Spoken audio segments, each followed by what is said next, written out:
اور رومی جو بچ گئے تھے وہ قلعے میں چلے گئے اور قلعے کا دروازہ بند ہو گیا۔ باہر رومیوں اور ان کے اتحادی عیسائیوں کی لاشیں بکھری ہوئی تھیں، زخمی تڑپ رہے تھے۔ زخمی گھوڑے بدکے اور ڈرے ہوئے بے لگام اور منہ زور ہو کر دوڑتے پھر رہے تھے۔ چند ایک گھڑ سواروں کے پاؤں رکابوں میں پھنسے ہوئے تھے اور وہ گھوڑے انہیں گھسیٹتے پھر رہے تھے۔ سوار خون میں نہائی لاشیں بن چکے تھے۔ لڑائی ختم ہو چکی تھی۔ مجاہدین کے فاتحانہ نعرے گرج رہے تھے۔ فتح ابھی مکمل نہیں ہوئی تھی۔ دشمن کا نقصان تو بہت ہوا تھا لیکن وہ قلعہ بند ہو گیا تھا۔ فتح مکمل کرنے کے لیے قلعہ سر کرنا ضروری تھا۔ خالد رضی اللہ عنہ نے اپنے زخمیوں کو اٹھانے کا حکم دیا اور قاصد سے کہا کہ تمام سالاروں کو بلا لائے۔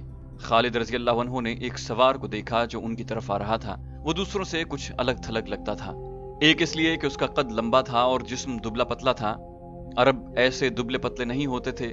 یہ سوار کچھ آگے کو جھکا ہوا تھا۔ اس کی داڑھی گھنی نہیں تھی اور لمبی بھی نہیں تھی۔ اس داڑھی کو اس شخص نے مصنوعی طریقے سے کالا کر رکھا تھا۔ وہ اس لیے بھی الگ تھلگ تھا کہ خالد رضی اللہ عنہ نے اسے لڑتے دیکھا تھا اور اس کا انداز کچھ مختلف سا تھا۔ سب کی توجہ اس شخص کی طرف اس وجہ سے بھی ہوئی تھی کہ اس کے ہاتھ میں پیلے رنگ کا پرچم تھا۔ یہ وہ پرچم تھا جو خیبر کی لڑائی میں رسول اکرم صلی اللہ علیہ وآلہ وسلم نے اپنے ساتھ رکھا تھا۔ خالد رضی اللہ عنہ اسے پہچان نہ سکے۔ دھوپ بہت تیز تھی۔ اس نے سر پر کپڑا ڈال رکھا تھا جس سے اس کا آدھا سر ڈھکا ہوا تھا۔ خالد رضی اللہ عنہ کے قریب آ کر وہ شخص مسکرایا تو خالد رضی اللہ عنہ نے دیکھا کہ اس آدمی کے سامنے کے 2-3 دانت ٹوٹے ہوئے ہیں۔ خالد رضی اللہ عنہ نے مسرت سے کہا ابو عبیدہ، اور اس کی طرف دوڑے۔ وہ ابو عبیدہ رضی اللہ عنہ تھے۔ مرج راحت سے خالد رضی اللہ عنہ نے انہیں پیغام بھیجا تھا کہ وہ انہیں بصرہ کے باہر ملیں۔ ابو عبیدہ رضی اللہ عنہ حواری کے مقام پر پڑاؤ ڈالے ہوئے تھے، جہاں سے انہوں نے شرجیل بن حسنہ رضی اللہ عنہ کو 4000 مجاہدین دے کر بصرہ پر حملہ کرایا تھا۔ ان کے پاس خالد رضی اللہ عنہ کا قاصد بعد میں پہنچا تھا۔ ابو عبیدہ رضی اللہ عنہ پیغام پر اس وقت بصرہ پہنچے جب خالد رضی اللہ عنہ رومیوں کے ساتھ بڑے سخت مارکے میں الجھے ہوئے تھے۔ انہوں نے تلوار نکالی اور مارکے میں شامل ہو گئے۔ ابو عبیدہ رضی اللہ عنہ کی اس وقت عمر 55 سال کے لگ بھگ تھی۔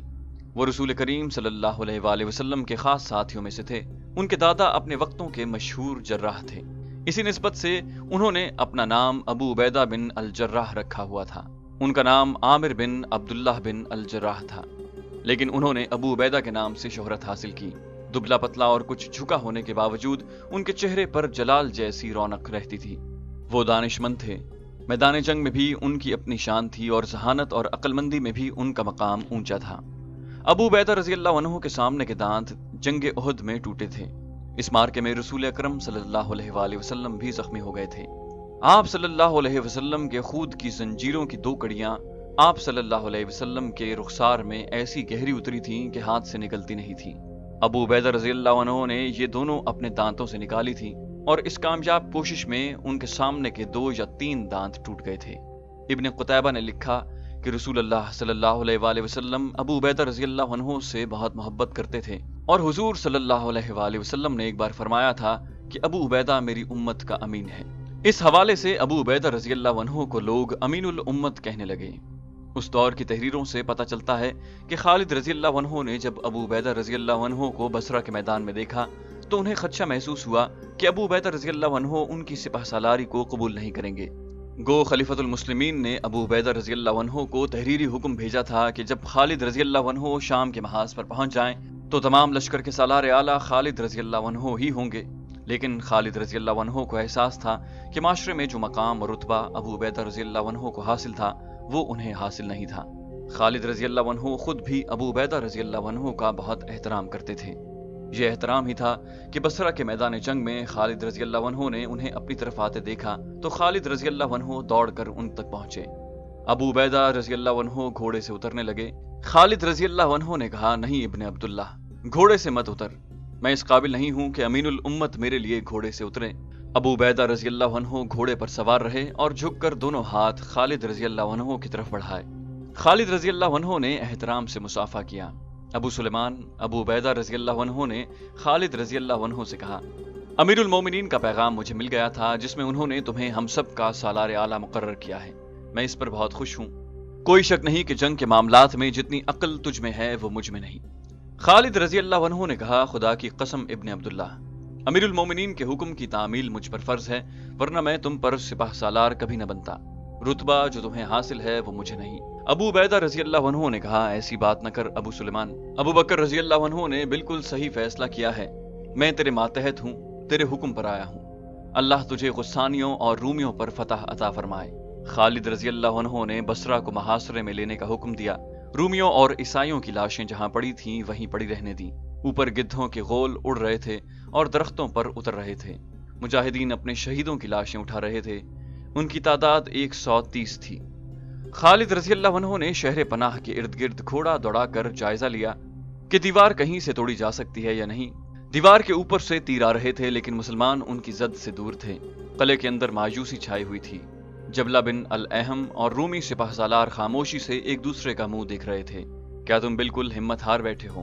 جبلہ بن الاحم نے رومی سالار سے پوچھا۔ تم نے کہاں کہاں ہمت نہیں ہاری؟ رومی سالار نے شکست کا غصہ جبلہ پر نکالا اور کہا، مسلمانوں کے راستے میں سب سے پہلے تم اور عیسائی آئے تھے اور مسلمانوں کو نہ روک سکے۔ مرج راحت میں بھی تمہاری فوج ناکام رہی۔ کیا تم مجھے اور میری فوج کو مروانا چاہتا ہے؟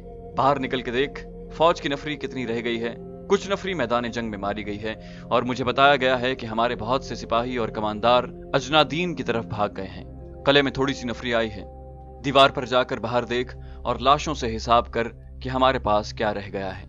باہر سے مسلمانوں کی للکار سنائی دے رہی تھی۔ رومی سالار باہر آ کر صلح کی بات کرے۔ رومیوں، قلعہ ہمارے حوالے کر دو، ہم نے خود قلعہ سر کیا تو ہم سے رحم کی امید نہ کرنا۔ اس کے ساتھ ہی خالد رضی اللہ عنہ کے حکم سے مجاہدین دروازے توڑنے کے لیے آگے جاتے رہے، مگر اوپر کے تیروں نے انہیں کامیاب نہ ہونے دیا۔ انہوں نے ایک جگہ سے دیوار توڑنے کی کوشش بھی کی لیکن کامیابی نہ ہوئی۔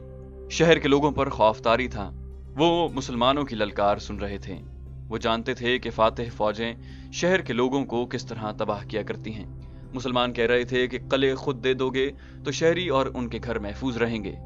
جبلہ بن الاحم اور رومی سالار کمرے سے باہر نہیں آتے تھے۔ شہر کے لوگ ایک ایک لمحہ خوف و ہراس میں گزار رہے تھے۔ وہ تنگ آ کر جبلہ کے محل کے سامنے اکٹھے ہو گئے۔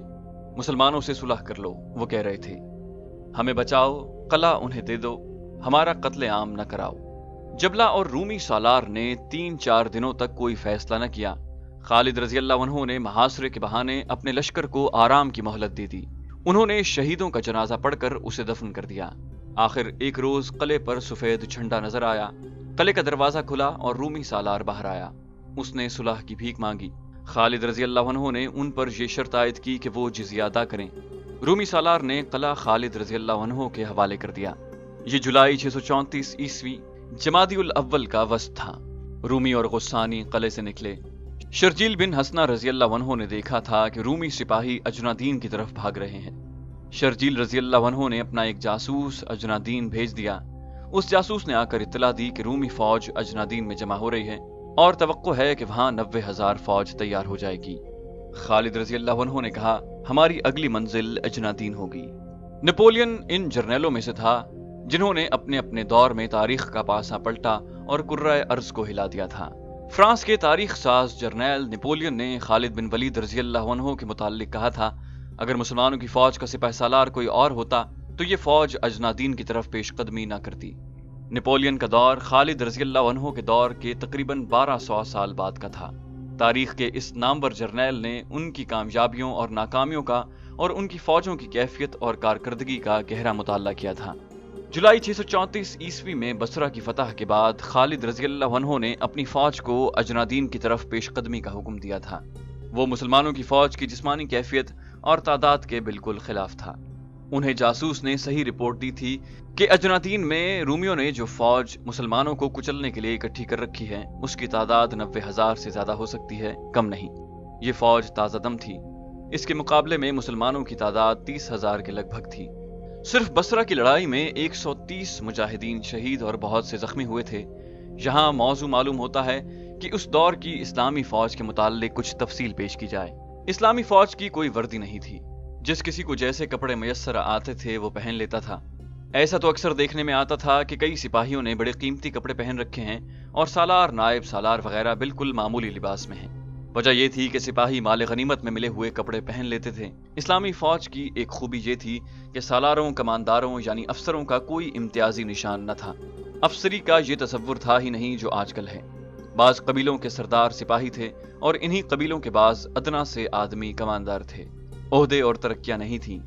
آج ایک آدمی جذبے کے تحت فوج میں سپاہی کی حیثیت سے شامل ہوا ہے تو ایک دو روز بعد وہ ایک دستے کا کماندار بن گیا ہے۔ جذبہ اور جنگی اہلیت دیکھی جاتی تھی۔ ایسے بھی ہوتا تھا کہ ایک مارکے کا افسر اگلے مارکے میں سپاہی ہو۔ اسلام کی تعلیمات کے مطابق افسری اور ماتحتی کا تصور کچھ اور تھا۔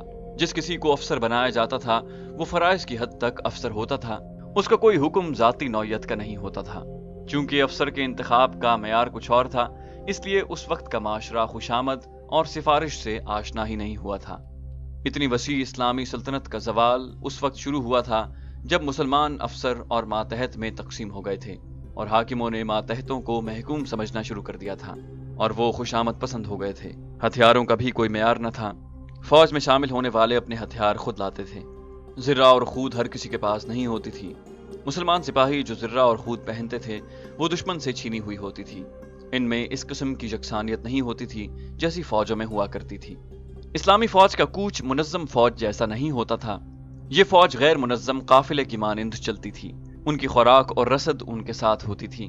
بیل، گائیں، دمبے اور بھیڑ بکریاں جو فوج کی خوراک بنتی تھیں، فوج کے ساتھ ہوا کرتی تھیں۔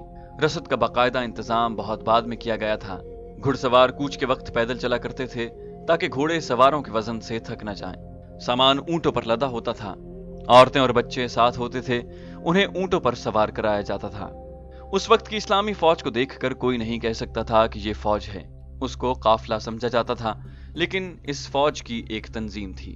آگے ہراول دستہ ہوتا تھا جسے اپنے فرائض اور ذمہ داریوں کا پورا احساس ہوتا تھا۔ اس کے پیچھے فوج کا ایک بڑا حصہ، اس کے پیچھے عورتیں اور بچے، اور اس کے پیچھے عقب کی حفاظت کے لیے ایک دستہ۔ اسی طرح پہلوؤں کی حفاظت کا بھی انتظام ہوتا تھا۔ یہ فوج عموماً دشوار راستہ اختیار کرتی تھی۔ اس سے ایک فائدہ یہ ہوتا تھا کہ منزل تک کا راستہ چھوٹا ہو جاتا تھا۔ دوسرا فائدہ یہ کہ راستے میں دشمن کے حملے کا خطرہ نہیں رہتا تھا۔ اگر دشمن حملہ کر بھی دیتا تو اسلامی فوج فوراً علاقے کی دشواریوں یعنی نشیب اور فراز وغیرہ میں روپوش ہو جاتی۔ دشمن ایسے علاقے میں لڑنے کی جرت نہیں کرتا تھا۔ جولائی 634 عیسوی کے آخری ہفتے میں خالد رضی اللہ عنہ کی فوج اسی طرح اجنادین کی طرف پیش قدمی کر رہی تھی۔ مدینہ کی فوج کے 4 حصے مختلف مقامات پر تھے۔ خالد رضی اللہ عنہ نے ان کے سالاروں کو پیغام دیے تھے کہ سب اجنادین پہنچ جائیں۔ خالد رضی اللہ عنہ نے بصرہ پر قبضہ کر لیا تھا۔ رومیوں اور غسانیوں کے لیے یہ چوٹ معمولی نہ تھی۔ بصرہ شام کا بڑا اہم شہر تھا۔ یہ مسلمانوں کا اڈا بن گیا تھا۔ سب سے بڑا نقصان رومیوں کو یہ ہوا تھا کہ لوگوں پر اور ان کی فوج پر مسلمانوں کی دھاک بیٹھ گئی تھی۔